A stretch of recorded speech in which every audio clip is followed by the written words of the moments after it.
Viewers have asked me what my opinion of artificial intelligence is, its future, the threat, um, what do I think is in store.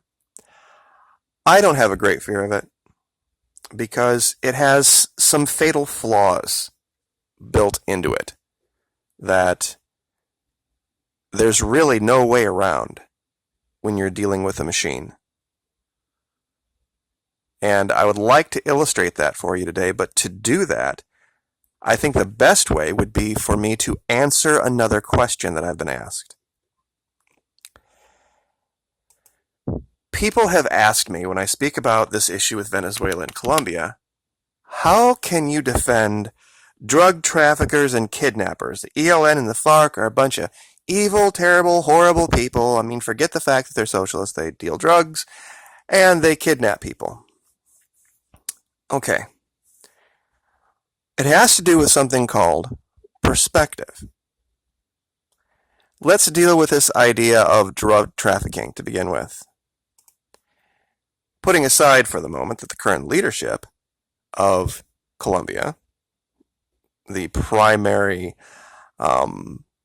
group responsible for demonizing the ELN and the FARC, are as guilty of, if not more, of those crimes, putting the hypocrisy aside. Let's deal with the perspective issue. Drug trafficking. So these guys go out in the forest, they grow coca, they package it up and sell it, and they make money and it finances their operations. Yeah, so do we. Except we do it on a scale of magnitude beyond the human mind's ability to really comprehend how much $1 trillion in sales is. Pfizer, Novartis, Merck, Eli Lilly, all of these companies that have been drug traffickers. Oh, they're not drug traffickers. They're pharmaceutical companies. The government has given them a license. And, yeah, I'm sorry, just it's the voice because I hear it out there right now. Somebody trying to make some kind of a moralistic splitting of hairs between the differences of giant corporations that have enslaved millions, addicted millions more, tens of millions dead, and who knows what's coming from them, all with the blessing and the stamp of approval of that tiny little pseudo country region called Washington, D.C. And for most of Americans, it's something that, through the help of the mainstream media, has been completely mollified. Because I guarantee if you were walking down the street and you saw a pharmaceutical rep coming at you, or you saw someone wearing an ELN mask coming at you, you would more than likely not be afraid of the pharmaceutical rep, but you would be afraid of the ELN person. Even though one is responsible for a great deal more damage. It's about perspective. And it's not something I think a lot of Americans would disagree with, but it's just about how you contextualize things. Now, speaking of the idea of kidnapping. You see, after the events of September 11th, 2001, most Americans realized something other than what was being put on the media happened. And YouTube has been great for revealing all of this. Yet, no one talks about the kidnapping that was done by the U.S. government with the help of the U.S. military. Because that's how the Iraqis would have seen it. That's how the Afghanis would have seen it. Not as being detained. They would have seen it as being kidnapped. It's about perspective. It's about who you are. This is a picture I thought would illustrate this well. Because depending on which castle you're at, you would see the exact opposite picture. whether you were in your blessed homeland, loving your glorious leader, worshiping your great religion with your noble populace, wishing the best for your heroic adventurers, or looking across the river at the people and their wicked despot, their primitive superstitions, their backward savages, and their brutish invaders. It would all depend on your perspective. Now, everything that I've just explained to you is a complete mystery to AI. AI does not have the ability to formulate any of this on its own. It does not have perspective bias. It does not have the ability to grasp concepts, even like sarcasm. It doesn't have the ability to grasp dry humor or any of these cognitive biases that we have.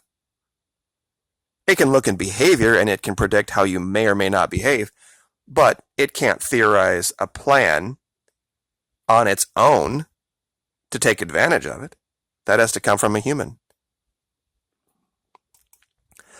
One of my favorite things to do when I get stressed out is read Calvin and Hobbes, because they can, in literally 4 frames, explain an incredibly complicated psychological concept. And for those of you who can't see this, I'll just paraphrase for you. Calvin is asking his dad about the theory of relativity, the idea that as you speed up, time slows down. And so his dad goes off into some ridiculous explanation about flying west versus flying east and time zones. And so at the end, Calvin says, gosh, that's not what Mom said. She must be crazy. And the father says, well, we men are better at abstract reasoning. Go tell her that. Now, we see the ability here of the father to, on the fly, create a reasonable explanation, however false, and also make that reasonable explanation believable, and then use that to go push the buttons of someone in the other room. The day a computer can do this, I'll fear it. And this happens tens of thousands, if not hundreds of thousands of times across this country. You know what I'm talking about, because I know that I'm talking to people my age. We all have the experience of, having the conversation with mom and dad, and they're in different rooms and you just run and relay messages. But it goes to, and let's see if I can get the right picture. Here's another one of my favorites. Cognitive problems that kids have. Putting bread in the toaster, and then later toast comes out and they're not equating that bread is toast. But computers sometimes have the exact same problem. I currently have the credit companies, TransUnion, Experian, and Equifax, track my social media for being hacked. And I got a couple of notices stating that there were some things that might not be the greatest. And one of those was a YouTube link that had popped up on one of my recent videos.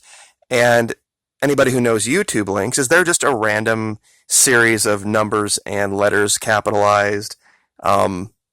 Just a unique series to identify that particular video. And in one of them, it was 5 small e capital X. And the AI that was on behalf of Experian that was reading this YouTube link saw that as some kind of a morph of the word sex. And so they decided to send me a warning. That's how dumb AI is. It's literally that ignorant when it comes to something that simple. In fact, in another one of my videos, there was the word, the abbreviation PSY, which is, psy, like psyops or psychological. Well, the AI saw it as an abbreviation of a woman's genitalia. And I got warnings through Experian that these things might be a threat. No lie. So not particularly afraid of AI, at least not as it is currently. But one thing I would like to leave you with here, because I did it yesterday and got a lot of good response, is Bellamy Baylor. And it really has to do with what we're talking about today. This is her, and I made a post about it earlier, but I wanted to play this out for you guys, for those of you who haven't heard it. This is from years ago. It's a Mary Gauthier song. It's called Mercy Now. And I'll let you kind of roll around in your head the idea of how an AI could ever rationalize the concept of something called mercy. So, without any further ado, Bellamy Baylor. Like, share, subscribe. It's a Mary Gauthier song. It's called Mercy Now. And I don't get a lot of opportunities to play covers or play things that I didn't write. So whenever, I get a chance to, stretch my wings a little bit and go outside of the things that I write, then I like to pull this one out, especially when my dad's here, because he loves it so much. If you look closely, you might see him cry.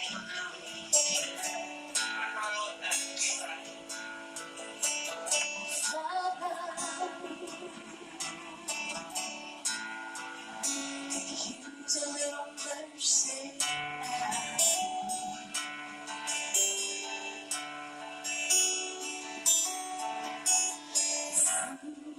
So he's the labor.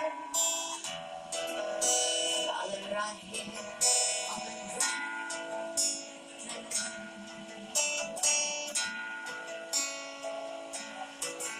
His work is almost over.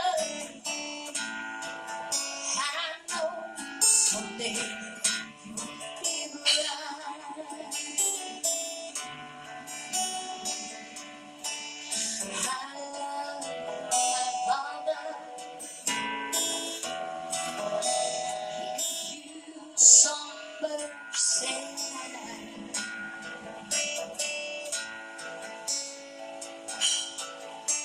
My brother.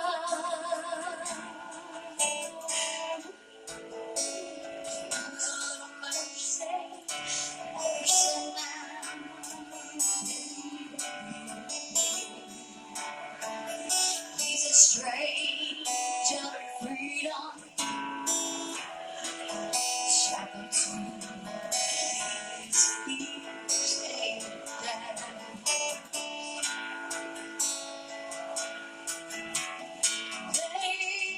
that he lives in. It's almost morning.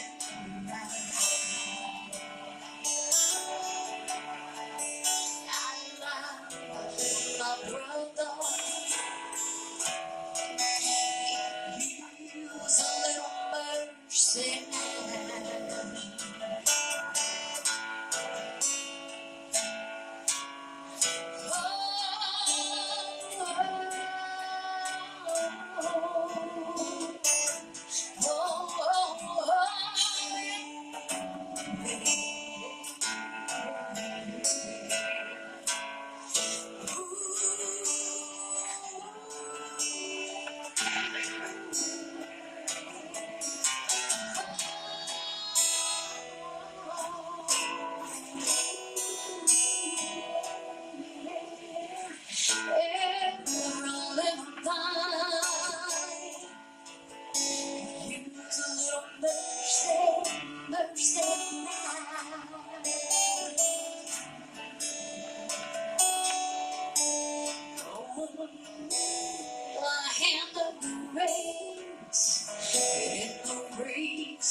Sort